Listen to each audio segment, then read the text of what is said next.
Hey folks, welcome back to Me and MS. My name is Michael. This week I wanted to show you some of how I make my world more accessible. MS is a evolving disease, as you know, so I'm always getting new tools and things to make everything a little easier and be able to deal with the world.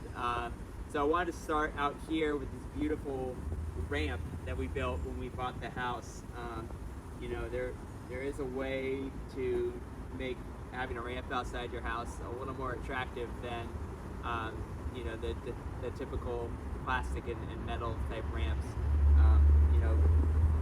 We had a builder come in and we did put some design to it, so we feel good about this one. It makes the house look better and blends in very nicely. So follow me inside and we will check out some other tools I use all the time. Alright, filming this one a little later than out by the ramp, but so going from the ramp into the house, we have a mini ramp which I've put into here to roll in easily. It's just high enough of a threshold. Also have a mini ramp going from the back to our back porch. So these are pretty helpful. Also wanted to show this. I put a keypad lock on. This is a lot easier, if I'm leaving the house by myself to lock and unlock than having to deal with a key. Just do a touchpad so it's not fumbling around with a key.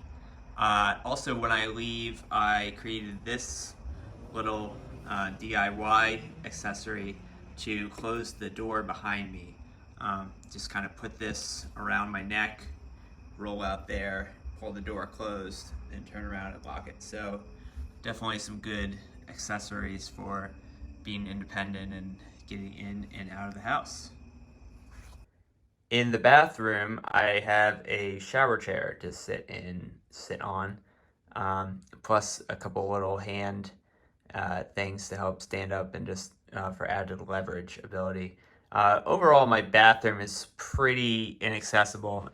It's very, very tight.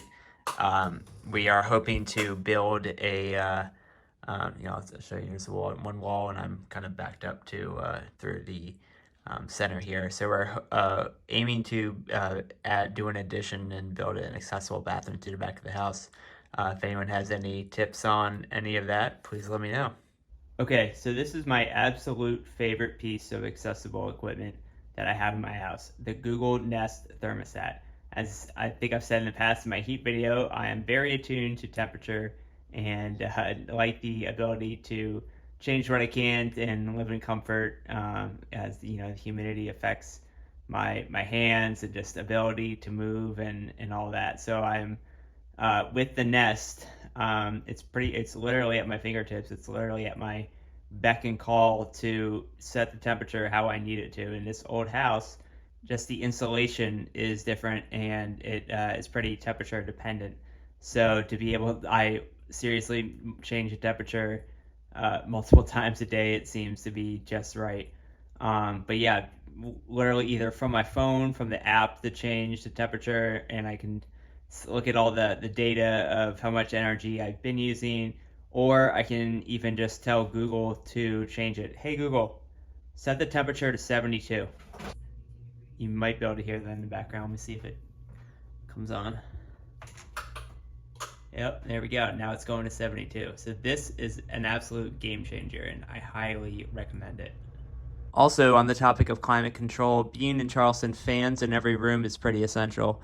And we recently updated all the fans in our house to fans with remote controls.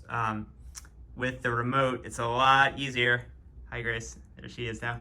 It's a lot easier and a lot safer to turn the fan on and off than, as we all know, with balance being what it is, and depending on where you are, reaching for that string and exerting that energy when you don't necessarily have to is useful to have a remote for. So we have about 4 of these fans with remotes and lights installed in throughout the house.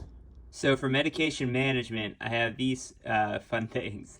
I got some pill boxes maybe about a year ago I originally thinking about it, I was like, well, I don't need with the labels for the days. I thought it was kind of a crutch, like, oh, my memory's fine. I don't need to remember which pills to take which day. But then I thought about it, and actually, if anything, it's a lot more efficient to load your pills up, especially when you're taking multiple. Like me, I'm taking maybe 4 or 5 different pills throughout the day now.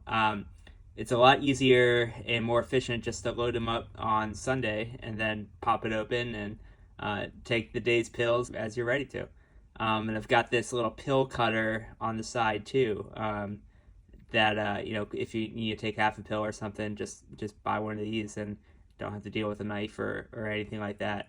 And then so while we're at in the bedroom at my bedside table, I have this cool tool here. This is actually a button pull for your button-down shirts.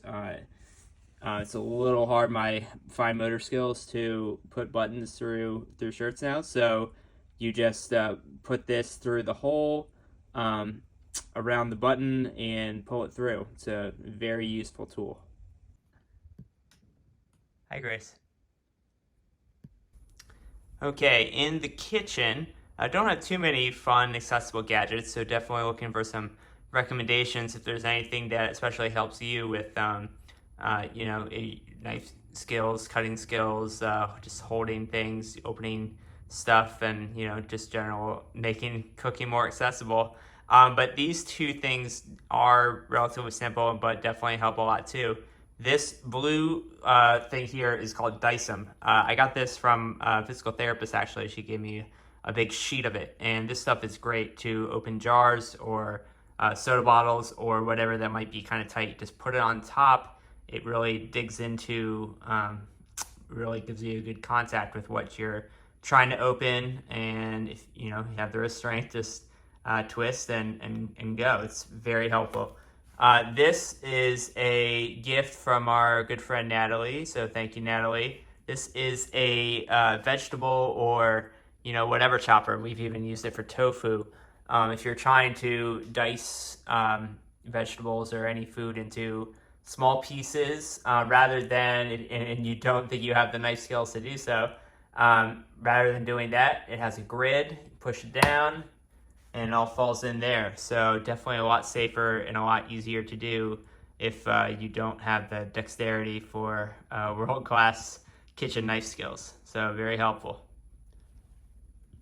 Hi, Grace. So I've always liked those what's in my pocket, what's in your bag type of YouTube videos from like GQ or whatever other men's magazines. So this is cool. In my pocket, I got these two things. Well, hi, Grace. In my pocket, I have these two things. One, the Exter wallet. It's very useful, very easy to access if you have limited mobility. For the most part, these two are kind of hard here, but you have a band for one card. But the real benefit, rather than digging cards out of pockets, you have this push button, and they all come out like that. It holds about 10 cards, different cards, and then you can just take them out and deal with them and find the card you're looking for. On my keys, if I do need keys, this little pill caddy is especially helpful. I've had that for one of those for years, to just take pills on time, just unscrew it and put it back on. I always say I'm surprised the pill popping kids haven't really caught on to those things. But hey, I'm not a pill popping kid, so I don't know, maybe they have. But yeah, those things are very helpful. So those are just some of my MS accessories. Didn't even go into all of the kind of PT toy box I have, physical therapy stuff. But yeah, now I'd like to know what helps you and what you use, and I'm always adding new things and need to add new things. I'm especially looking for a way to help kind of seriously just pull up my pants with my balance and ability to do that. Is if there's some sort of tool, kind of like suspender, I can like throw over my shoulder and pull up from the back, or that's maybe my ticket to fame if I invent it. But yeah, thanks for watching, and I'll catch you on the next one.